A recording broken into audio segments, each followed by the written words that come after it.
Bonjour, bienvenue sur cette capsule numéro 32. Aujourd'hui, on va parler d'un truc c'est super important, c'est faire les bons choix pour se construire un business pérenne. Alors, je vais commencer tout de suite et on va parler tout simplement des problèmes en fait du choix. Alors, qu'est-ce que ça veut dire les problèmes du choix? C'est que quand tu veux développer ton activité, donc tu vas te renseigner, tu vas t'informer sur les différentes possibilités de développer ton activité en ligne et de développer ton activité hors ligne, c'est-à-dire avec ton cabinet de consultation si tu en as un, ou bien tes séances de yoga, ou bien ce genre de choses. Et tu vas tomber donc sur tout un tas de personnes comme moi, mais il y en a d'autres, il y en a beaucoup d'autres, qui vont te dire, bah, tu devrais faire comme ça, tu devrais faire comme ci, tu devrais mettre en place un tunnel de vente, tu devrais mettre en place une séquence, tu devrais faire ceci, tu devrais faire des produits, tu dois vendre des petits produits d'abord et vendre des gros produits ensuite. Puis d'autres qui vont te dire, bah non, ça sert à rien de vendre des petits produits, ça fait du petit chiffre d'affaires, donc tu dois d'abord démarrer par du gros produit, et puis ensuite tu vendras des petits, etc., etc. Et le problème, si tu veux, c'est que bon, je suis passé par là comme toi, hein, bien entendu. J'ai suivi, tu sais que moi j'étais à la BLF Academy avec Grégory, donc bon, voilà, je suivais ce qu'il racontait, mais en même temps, j'allais voir un petit peu ce qui se passait à droite à gauche. Et puis à droite à gauche, bah, chez les autres, il y avait parfois des données, si tu veux, des informations qui étaient contradictoires, tu vois, qui étaient pas les mêmes, qui étaient même des fois inverses, tu vois. C'est-à-dire ce que j'apprenais d'un côté le lundi, on me le démontait en webinaire ou bien en formation le mardi, tu vois. Donc évidemment, ça pose un problème dans la tête, si tu veux, de se dire bon, je sais pas comment faire, je suis pas formé à tout ça, j'ai pas les capacités, si tu veux, de réfléchir par moi-même à ça. Donc je prends des informations à droite à gauche et finalement, ces informations, au lieu de me donner, tu vois, un programme clair, etc., eh bien, évidemment, elles vont m'embrouiller un petit peu, m'embrouiller la tête en tout cas, et je vais changer d'avis, je vais mettre en place un truc, je vais le remplacer, je vais faire comme il dit, machin truc, parce qu'il me paraît bien, puis finalement, machin truc, hop, je le remplace par truc bidule, etc., etc. Donc, c'est vraiment un problème parce que à chaque fois que tu fais ça, eh bien, tu remets, si tu veux, en cause l'enseignement que tu as reçu, tu vois. C'est comme si on était dans le domaine spirituel, tu suis un gourou, tu vois, je sais pas, moi, tu es avec tel ou tel, enfin, quand je dis gourou, tu m'as compris, tu vois, un enseignant spirituel qui va te dire, bon, voilà, fais comme ci, fais comme ça, voilà ma technique, voilà ma méthode. Et puis finalement, tu achètes un livre, ou bien tu suis un truc sur Internet, ou je ne sais quoi, ou tu regardes une vidéo quelque part, et puis on te dit un peu le contraire, et puis voilà. Et donc, du coup, tu n'avances pas, quoi. C'est-à-dire que si tu n'as pas de ligne directrice, si tu sais pas persévérer dans un schéma que tu as construit toi-même, ou bien que tu as copié, peu importe, mais en tout cas, un schéma que tu as déterminé et que tu fais pas ça et que tu recommences pas jusqu'à ce que ça fonctionne, ben, tu as toutes les chances du monde, en fait, de te lasser, de te décourager et de pas arriver à tes résultats, tout simplement parce que tu n'as pas persévéré. C'est ça qui est le plus important, tu vois, dans l'histoire, c'est la persévérance, c'est-à-dire que tu peux mettre en place un système marketing ou bien un système d'acquisition de contacts, etc. Et puis ça fonctionne pas. Bon, alors il faut pas, bien entendu, se buter, tu vois, et dire, bah, je vais garder ça pendant 10 ans parce que c'est comme ça, mais il faut quand même continuer, tu vois, il faut continuer un certain temps, il faut recommencer, changer les petites choses, essayer, voir ce qui se passe. Et puis ensuite vient un moment où ça fonctionne ou bien ça fonctionne pas. Si ça fonctionne, bon, ben voilà, c'était juste qu'il fallait attendre un peu et modifier deux, trois choses. Si ça fonctionne pas, c'est que tu n'as pas le bon système, il faut passer sur autre chose. Alors, comment est-ce qu'on fait un choix comme ça, tu vois, de stratégie, de marketing, de vente, de stratégie commerciale, alors qu'on n'a pas forcément toutes les données et qu'on ne sait pas? Il faut faire confiance un peu à ton intuition, ça c'est la première des choses, de dire bon ok je suis tel ou tel type de personne et puis voilà je fais ce qu'il dit et je vois si ça fonctionne pour moi. Et surtout, plus important que ça, en fait, pardon, il faut faire ce qui te correspond. C'est là que tu vas être le plus à l'aise. C'est-à-dire que tu vois, le système de Grégory, c'était un système qui disait bon, on met en place un lancement, donc on cherche des partenaires, etc. Voilà. Donc moi, j'arrive là-dedans, on me dit ça, je dis ouais, ok, c'est comme ça qu'il a réussi, c'est comme ça qu'il visiblement il fait des centaines de milliers d'euros, donc j'ai envie de faire des centaines de milliers d'euros aussi, donc je vais faire pareil. Voilà. Donc je me lance là-dedans, je me lance dans la création d'une grande formation, tu vois, d'un truc un peu long, un peu compliqué, un peu cher aussi, bien sûr, au passage. Et puis je me dis bon ok, je vais aller faire du networking, je vais aller au mastermind, je vais faire ceci, je vais faire cela, je vais rencontrer des partenaires, je vais discuter avec eux, je vais les connaître, et comme ça, quand j'aurai besoin bien entendu de lancer de faire mon lancement, d'avoir mon affiliation, bah, j'aurai probablement des gens qui vont me suivre, etc. Et je pars là-dessus, tu vois, je pars là-dessus en me disant bah, c'est ce qu'il faut faire, donc c'est ce que je fais.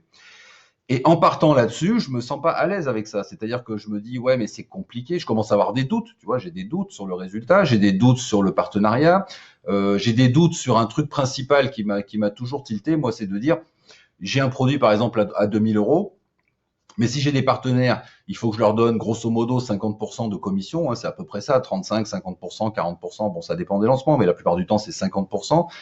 Donc il va me rester plus que 1000, donc ça va pas, donc il faut que j'augmente mon prix. Alors ça veut dire que je vais vendre artificiellement mon produit à 3000 ou à 3005 parce que je dois donner 1000 ou 1250 ou 1500 de commission, tu vois. Donc ça veut dire que c'est le client finalement qui paye l'affiliation. Bon, il y a un truc qui va pas là-dedans, tu vois, c'est-à-dire que ça te fait augmenter tes prix, ça te met encore plus de pression alors que tu peux faire autrement. Donc à un moment donné, j'ai tout stoppé en disant, ben, finalement, ce schéma qui m'a été inculqué, de ce schéma qu'on m'a donné, ce schéma même sur lequel j'ai travaillé un certain temps, tu vois, où j'ai pas perdu du temps, mais bon, j'ai avancé là-dessus sérieusement. Ben, finalement, je vais le casser, je vais pas faire comme ça, je vais faire autrement. Et je suis parti complètement à l'envers en disant, bon, ok, moi, je vais pas aller courir après du gros chiffre d'affaires à 200 000 euros, je vais sécuriser mon truc en faisant des petites ventes à 47, 57, etc. Mais j'en ferai pas une, j'en ferai 10, 15, 20, 30, jusqu'à ce que ça fasse un chiffre d'affaires récurrent raisonnable qui me suffit, si tu veux. Et ensuite, bah, comme je serai tranquille, je pourrai faire des gros lancements ou des choses un peu plus importantes sans que ça me génère de stress. Bon, c'était mon choix, tu vois, c'est-à-dire que ça ne veut pas dire que c'est bon pour toi. Ça ne veut pas dire que c'est ce qu'il faut que tu fasses. Ça veut dire que ça me correspondait et que toi, il faut que tu mettes en place un système qui te correspond. Si tu es un peu aventurier, si tu as des facilités à avoir des partenaires, si tu aimes bien discuter avec les gens, si tu aimes bien ce genre de truc, tu vois, et que tu sais que tu fais partie d'une communauté et que tu préfères lancer un gros produit parce que tu aimes bien l'adrénaline, tu vois, d'un gros produit, et puis que tu veux faire des pics comme ça de chiffre d'affaires, c'est-à-dire, bon, je fais pas grand-chose, puis d'un coup, boum, je monte à 50 000 ou 100 000 ou je ne sais pas combien. Bon, ça veut dire que ta psychologie intérieure correspond, si tu veux, à un système de lancement. Donc, il n'y a pas de problème, tu vas faire un lancement.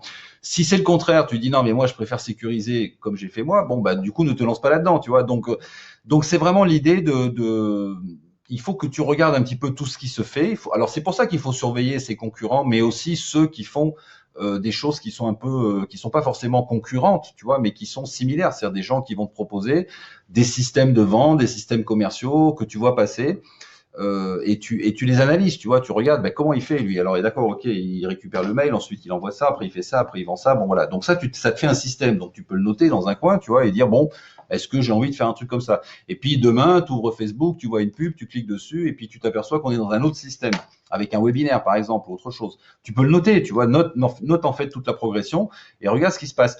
Et une fois que tu en as 4, 5, 6 différents, bah, tu te dis, OK, finalement, lequel me correspond le mieux, avec lequel je suis plus à l'aise.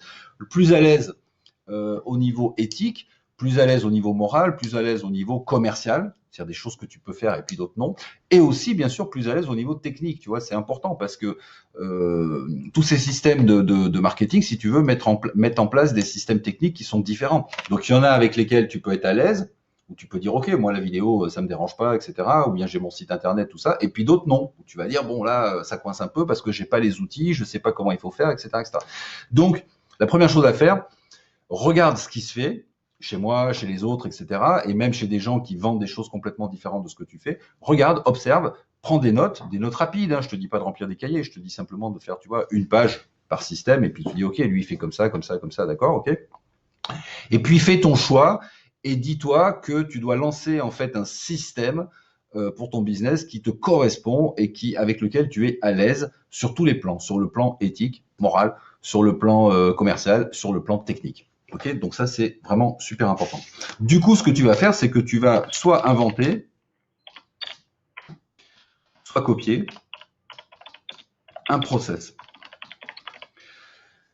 Ce process, c'est très important parce que c'est là que tu vas dire, OK, mon système, je vais le mettre en place comme ça. Je voudrais que les gens fassent ça, puis ensuite ils feront ça, puis ça, puis ça, puis voilà ce que je vais vendre, etc. à la sortie, voilà les produits que je vais proposer. Alors fais-toi toute une gamme de produits ou bien n'en fais que quelques-uns. En fait, tu vois, c'est vraiment à toi de vraiment tout décider de telle manière que tu te fabriques. Je te conseille vraiment de prendre des cahiers, tu vois. Moi, j'ai plein de petits cahiers comme ça, pardon.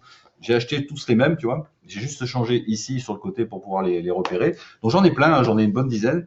Alors dedans, il y a mes offres, il y a mes formations, il y a mes idées, il y a mes systèmes, il y a mes process, tout ça. Donc à chaque fois, à l'intérieur, tu vois, c'est noté. C'est ça qui me permet de savoir un peu où j'en suis, ce que je fais, et éventuellement même de revenir en arrière sur un truc que j'ai fait il y a 1 an, il y a 2 ans, tu vois, je regarde, bon ok, je peux éventuellement le recopier. Donc c'est très important que tu aies ce genre de choses. Alors là, c'est un peu le système à l'ancienne, tu vois, avec les cahiers. Mais toi, tu peux faire ça sur Internet, tu peux faire ça sous forme de carte mentale, bon, peu importe. Fais-toi des process pour tout. Process de création de produits, process de ceci, process de vente, process d'acquisition, process de tout ce que tu veux. Tu fais des process. Et tu regardes et tu vois comment toi, tu as envie de faire les choses. Voilà. Et c'est important que tu inventes ou bien que tu copies et modifies un process existant. Et surtout, une fois que tu l'as choisi, que tu le mettes en place. Parce que c'est ça la clé, tu vois, c'est qu'il y a beaucoup de gens qui travaillent comme ça sur la formation, qui vont se former, qui vont réfléchir, qui vont mettre en place des trucs, qui vont remplir des pages et des pages, tu vois, de cahiers ou bien de paperboard ou je ne sais quoi, ou même sur Internet. Et puis ils passent à la suite, ils font autre chose, tu vois. Et ça, je le vois très souvent. Donc je t'en parle parce que peut-être tu fais partie de ce genre de clientèle. Ça sert à rien. Ça sert à rien que tu aies un truc et puis hop, t'en fais un autre et puis t'en fais un autre et puis t'en fais un autre et puis on n'avance pas, tu vois. Et qu'est-ce que tu as mis en place concrètement? Donc, faut vraiment que tu dises, ok, ça me plaît bien. Je suis capable de le faire. Je me sens à l'aise avec ça. Techniquement, c'est à mon niveau. Ou bien si c'est pas ton niveau, ben, forme-toi ou bien embauche un freelance ou quelqu'un pour t'aider. On fait ça, tu vois, on fait ça, on y va. Regarde, par exemple, je t'ai parlé très récemment dans le club de Martine, tu vois, Martine, elle a suivi la formation, tu sais, sur les VTH, les vidéos textes hypnotiques. Bon, c'est vraiment pas un système que je recommande, j'aime pas trop ça, tu vois, mais bon, elle a suivi, elle a acheté, bon, elle a envie de le faire, elle l'a fait.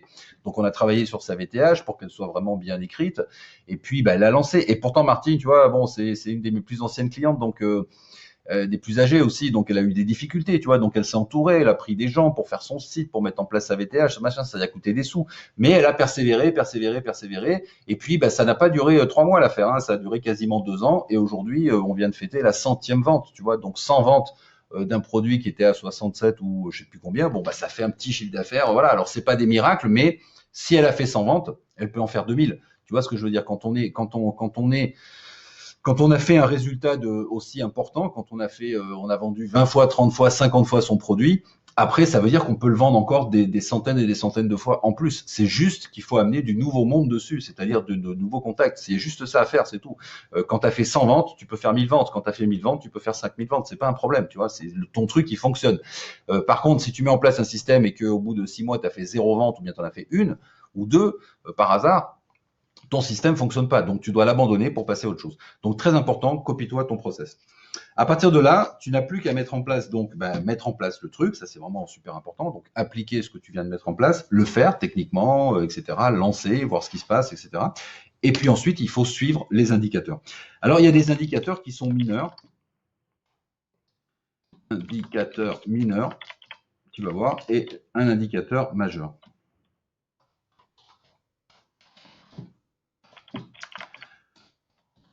Majeur.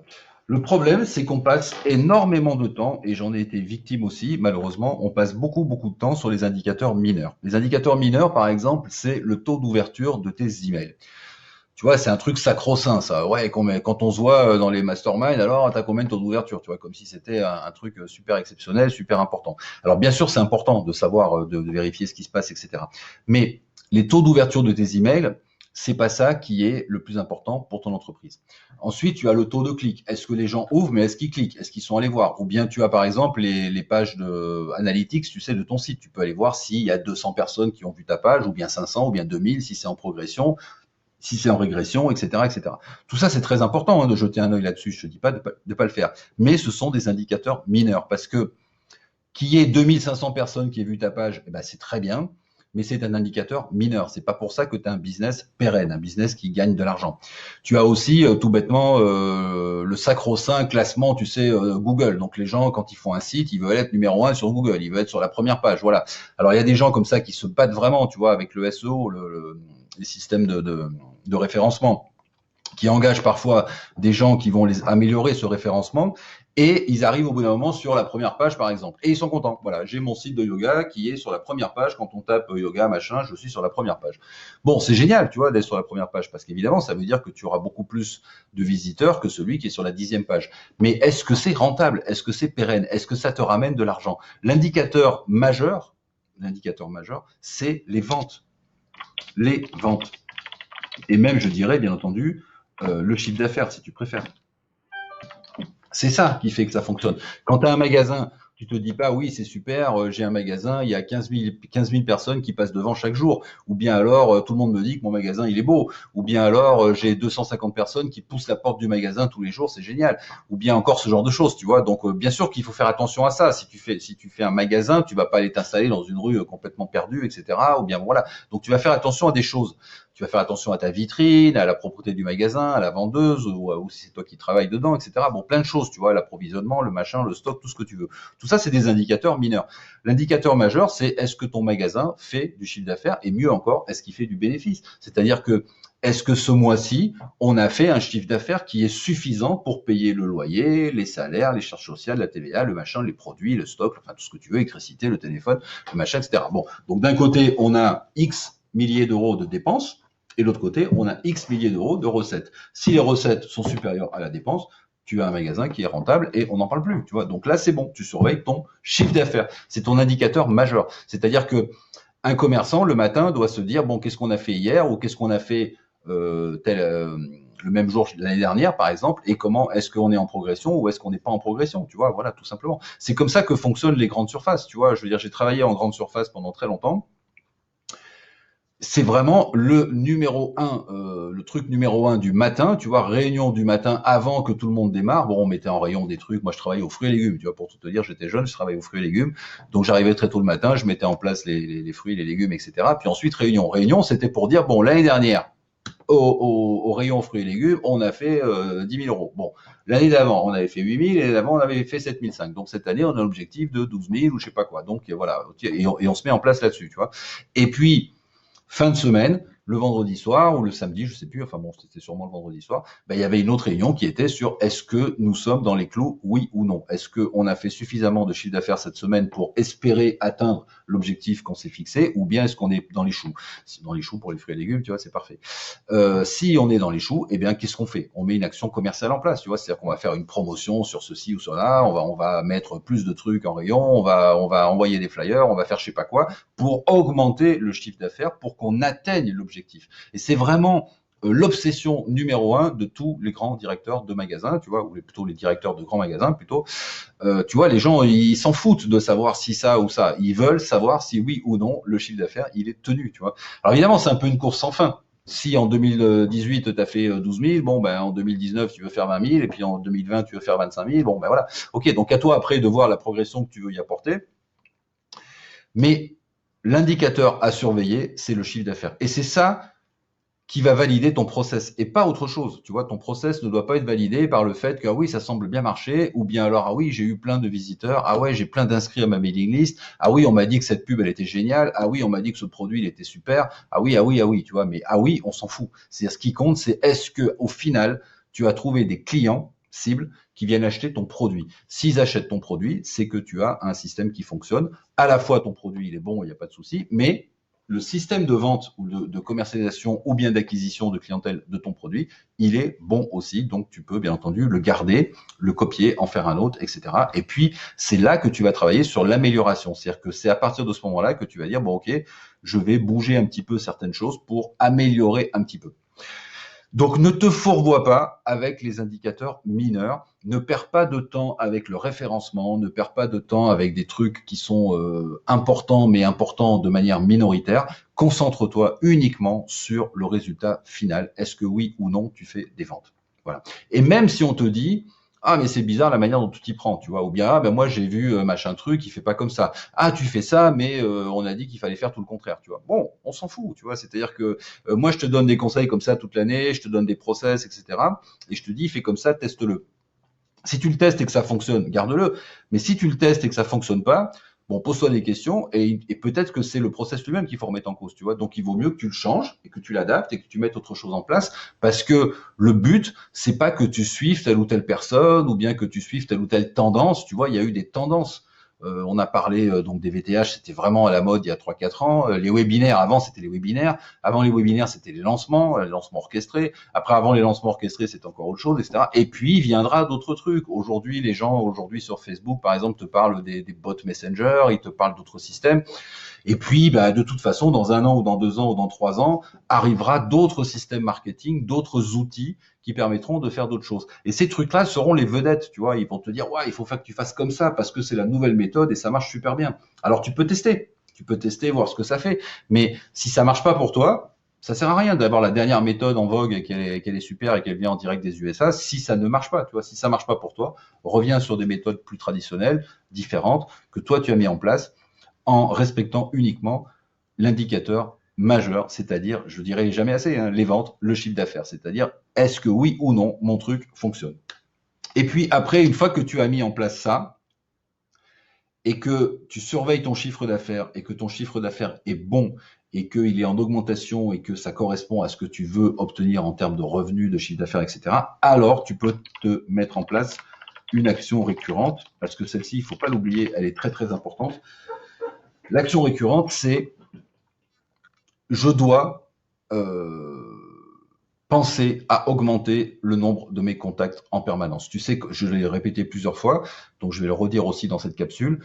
Quand tu as une liste de contacts, quelle qu'elle soit, si tu as 200 contacts, si tu en as 2000, si tu en as 10 000, tu sais très bien que ta liste, d'une manière ou d'une autre, elle va mourir, elle va s'étioler. Tu vois, c'est-à-dire que tu as 10 000 contacts, tout se passe super bien. Bon, si tu fais absolument rien, voilà ce qui va se passer, c'est qu'il y a des gens qui vont te quitter parce que voilà, ils sont arrivés par exemple à leurs résultats. Surtout quand on est thérapeute, tu vois, quand on est thérapeute et qu'on propose des solutions pour tel ou tel type de problème et que ça fonctionne, bah du coup les gens n'ont plus le problème, donc ils vont te quitter, c'est normal. Tu vois, si je veux perdre du poids, je vais voir un nutritionniste, je vais travailler 6 mois avec lui, et puis au bout de 6 mois c'est bon, je suis à mon poids de forme et c'est nickel. Bon bah du coup je vais plus travailler avec lui. Éventuellement j'y retournerai, mais pour l'instant, c'est bon, quoi, tu vois.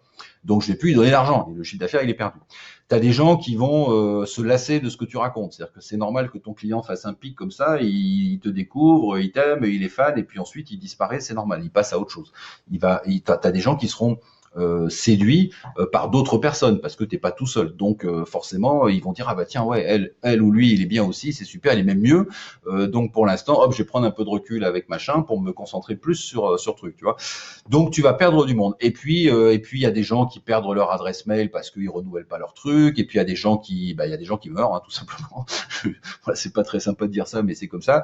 Il y a des gens qui arrêtent, il y a des gens qui partent à la retraite, il y a des gens qui sont plus concernés, il y a des gens ceci, il y a des gens cela. Bon, donc ta liste de contacts, si tu veux, elle ne fait que se dégrader. C'est-à-dire que si tu fais rien, au bout de quelques mois ou de quelques années, bah évidemment, tu vas retomber non pas à zéro, mais bon, tu auras moins de contacts. Donc, tu dois injecter sans arrêt du 109 dans ta liste. C'est pas un truc à faire dès le début, mais c'est un truc à faire très très rapidement. Parce que quand tu commences à tourner pas trop mal et que tu as mis en place des choses qui fonctionnent, tu dois penser régulièrement, tous les mois peut-être, ou tous les 15 jours, tu dois faire une campagne d'acquisition, tu dois peut-être faire un peu de publicité, ou bien participer à un événement, ou bien faire ceci, ou bien faire cela, enfin trouver une solution, encore une fois, un process, et les process, il y en a plein, trouver un process, une solution pour faire rentrer, allez, 10, 15, 20, 50 personnes de plus dans ta liste qui vont venir alimenter ta liste et compenser ceux qui sont partis.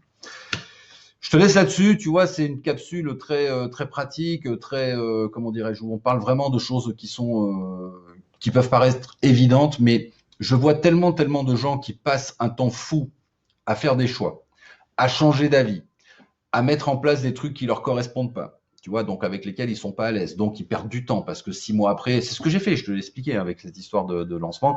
6 mois après, tu te dis bah non, finalement, je vais pas faire comme ça.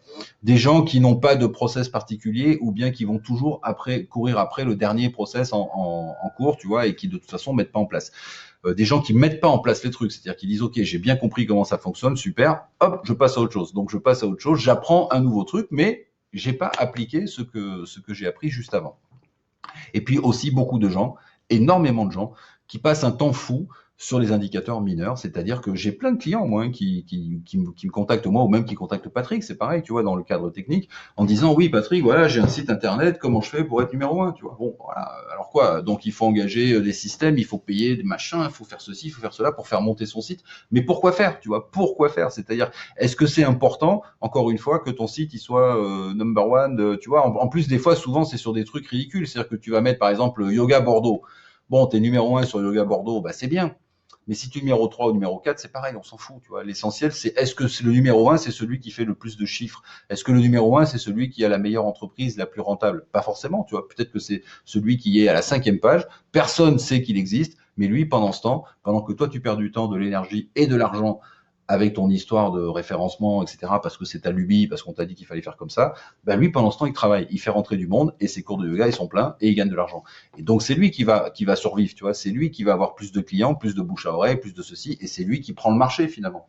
Donc, fais attention à ça. Concentre-toi sur les résultats, concentre-toi sur ce qui est important. Et quand tout ça, ça fonctionne, pense que si tu fais rien, ça va s'effondrer. Donc, il faut que tu continues à faire entrer de nouvelles têtes dans ta liste de contacts pour que tu puisses renouveler un petit peu ta liste et qu'il y ait des gens qui te découvrent, qui redeviennent clients, qui redeviennent fans et puis qui ensuite vont disparaître, qui seront remplacés. C'est une boucle vertueuse comme ça.